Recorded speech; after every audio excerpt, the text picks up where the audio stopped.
Salut, moi c'est Nathalie. 58 balais, infirmière ici à Saint-Étienne. On m'a filmé sans que je le sache, paraît-il. Ouais, ça se fait. Mais toi, regarde bien cette vidéo. Tu vas comprendre pourquoi. Et après, tu me diras ce que... Après 30 ans de mariage à Saint-Étienne, Nathalie découvre qu'elle dormait avec un caméraman et un petit public. Mais est-ce que ça s'est réellement passé? Nathalie, 58 ans, elle fait ses nuits à l'hôpital Nord et elle rentre crevée à Châteaucreux.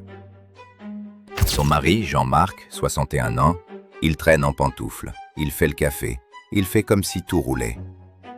Un soir, elle capte un truc bizarre, une petite lumière bleue qui clignote au-dessus de l'armoire. Elle se dit que c'est un chargeur, un gadget, elle veut pas partir en vrille direct. Le lendemain, pendant qu'il est au tabac PMU de la place Fournéron, elle grimpe sur une chaise et elle attrape le truc. Sur la carte mémoire, c'est elle, dans le lit, des dizaines de fois, et elle savait rien. Quand il rentre, elle pose la caméra sur la table, et lui il sort juste « fantasme inoffensif ». Elle fouille son ordi, un vieux Acer, et elle tombe sur des dossiers planqués, avec des noms chelous. Et là, elle voit les messages. Il a envoyé des vidéos à des inconnus, tranquille, comme s'il partageait une recette.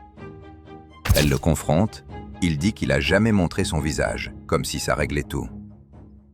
Le lendemain, elle prend le tram T1 vers l'hôtel de ville. Elle a l'impression que tout le monde la regarde. Au boulot, elle perfuse un patient et elle sourit quand même.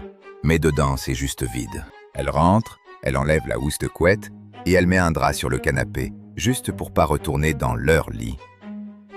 Lui, il dort dans la chambre. Et le pire, c'est ça. Elle entend son ronflement. Et elle se dit qu'elle l'a jamais connu.